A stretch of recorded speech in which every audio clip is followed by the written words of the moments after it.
Hello everyone, আসসালামু আলাইকুম। সবাইকে অনেক অনেক শুভেচ্ছা জানিয়ে শুরু করছি আজকের রেসিপি। সামুচা। সামুচা বাসার ছোট থেকে বড় সবাই পছন্দ করে। বিকালের নাস্তা বা চায়ের আড্ডায় সামুচা হলে তো কথাই নেই। আজকে আমি পারফেক্টভাবে সামুচার শীট তৈরি করে দেখাবো।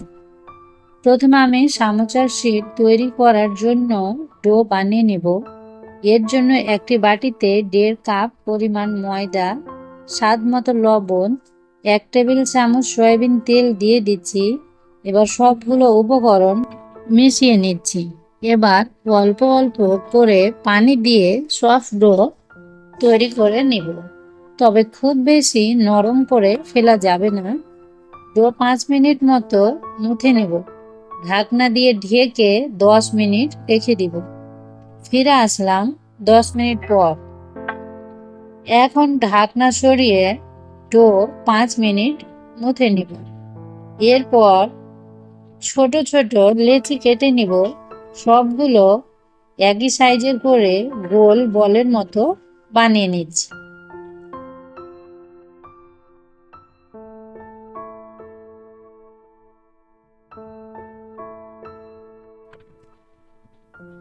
একটি লেচি নিয়ে উপরে সামান্য ময়দা ছড়িয়ে হাত দিয়ে চেপে চ্যাপ্টা করে নিয়েছি।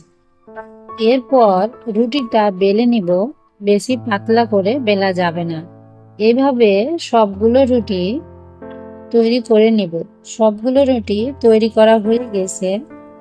আমি এখানে মোট 5টা রুটি তৈরি করে নিয়েছি। এবার একটি রুটি নিয়ে সামান্য পরিমাণ তেল ব্রাশে নিয়ে রুটির উপর ভালোভাবে তেল ব্রাশ করে নেব। উপর থেকে ময়দা ছড়িয়ে দিচ্ছি। উপরে আরেকটি রুটি দিয়ে তেল ব্রাশ করে নেব। উপর থেকে ময়দা ছড়িয়ে দিচ্ছি। এরপর উপরে আরেকটি রুটি দিয়ে দিচ্ছি। আমি এখানে 3টি রুটি নিয়েছি। এখন হাত দিয়ে একটু প্রেস করে উপর থেকে আটা দিয়ে একটা রুটি তৈরি করে নিতে হবে। তবে রুটিটা বেশি পাতলা করা যাবে না, একটু মোটা শেপের রুটি তৈরি করে নিতে হবে। যদি বেশি পাতলা করেন তাহলে শীটগুলো খোলার সময় ছিঁড়ে যাবে। রুটিটা বেলা হয়ে গিয়েছে। এখন আমি রুটি সেঁকে নেব। চুলায় একটি ফ্রাই প্যান বসিয়ে চুলার আঁচ লো করে রুটি দিয়ে রুটির 2 পাশ ভালোভাবে সেঁকে নেব। এবার রুটি হালকা গরম থাকা অবস্থায় শীটগুলো টেনে খুলে নেব। দেখুন কত সহজে শীটগুলো খুলে যাচ্ছে।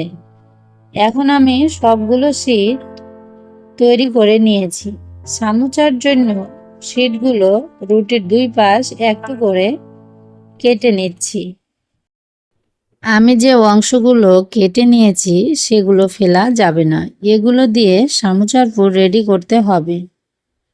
একটা রুটি নিয়ে 4 ভাগ করে কেটে নিয়েছি সামুচা তৈরি করার জন্য। এখন শীটের অংশগুলো ছোট ছোট করে কেটে ভেজে নেব। আর এজন্য একটি প্যানে তেল দিয়ে তেল হালকা গরম করে শীটগুলো দিয়ে দিব। এগুলো কিন্তু হাই হিটে ভাজা যাবে না, না হলে কিন্তু মুচমুচে হবে না। অল্প আঁচে এই শীটগুলো নাড়াচাড়া করে লাল লাল করে ভেজে নিতে হবে। এগুলা ঠান্ডা করে হাত দিয়ে গুঁড়ো করে নিব। এবার সামোসার জন্য পুর তৈরি করে নিতে হবে। এর জন্য নিয়ে নিচ্ছি পেঁয়াজ কুচি 1 কাপ, সেদ্ধ করে রাখা মুরগির মাংস 1/2 কাপ, স্বাদ মতো লবণ, অ্যাড করে দিচ্ছি সামান্য পরিমাণ পানি, কারণ পানি দিয়ে পেঁয়াজগুলো সেদ্ধ করে নেব। দিয়ে দিচ্ছি 1/2 চামচ ভাজা জিরার গুঁড়া, 1/2 চামচ হলুদের গুঁড়া, 1 চামচ মরিচের গুঁড়া। ঝালটা আপনারা আপনাদের পছন্দ মতো অ্যাড করে নেবেন। সব কিছু উপকরণ দিয়ে ভালোভাবে মিশিয়ে নেব। এবার দিয়ে দিচ্ছি চাট মশলা 1 চামচ আর দিয়ে দিচ্ছি ভেজে রাখা শীটের গুঁড়া দিয়ে ভালোভাবে মিশিয়ে নিলেই পুর রেডি হয়ে যাবে। এখন সামোচা তৈরি করে দেখাচ্ছি। এখানে আমি একটা শীট নিয়ে নিয়েছি। এবার শীটের এক পাশ টেনে উপরে নিয়ে আসতে হবে। গোলানো আটা মাখিয়ে আর একটি ভাঁজ দিয়ে দিব। দেখুন একটা পকেটের মতো হয়েছে। এবার এর ভিতরে পুর দিয়ে দিচ্ছি।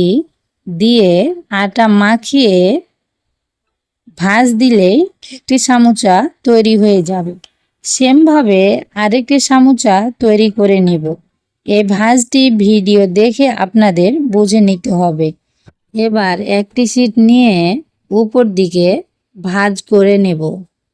পাশের দিকে আটা লাগিয়ে উপর দিকে শীট লাগিয়ে দিলে পকেটের মতো তৈরি হয়ে যাবে। আর আপনারা যারা নতুন এসেছেন আমার চ্যানেলটি এখনো সাবস্ক্রাইব করেননি, তাদের কাছে অনেক অনুরোধ রইল চ্যানেলটি সাবস্ক্রাইব করে নেবেন আর পাশে থাকা বেল আইকনটি অন করে নেবেন। এবার সামোচাগুলো ভেজে নেব। সামোচাগুলো ভাজার জন্য তেল বেশি গরম করা যাবে না। তেল হালকা গরম করে এর মধ্যে সবগুলো সামোচা দিয়ে দিব। এরপরে চুলার আঁচ লো করে অনেকটা সময় নিয়ে সামোচাগুলো ভালোভাবে ভেজে নিলেই একদম দোকানের মতো মুচমুচে হবে। এই তো সামোচাগুলো ভাজা হয়ে গেছে। এবার সবগুলো সামোচা তুলে নেব। আর এইভাবে সামোচা তৈরি করলে অনেক মজা হয়, একদম দোকানের মতো হয়। আজকের রেসিপি কেমন লেগেছে কমেন্ট বক্সে জানিয়ে যাবেন। আর আপনার বন্ধুদের সাথে শেয়ার করতে ভুলবেন না। সবাই ভালো থাকবেন আর আমার চ্যানেলের সাথেই থাকবেন। আল্লাহ হাফেজ।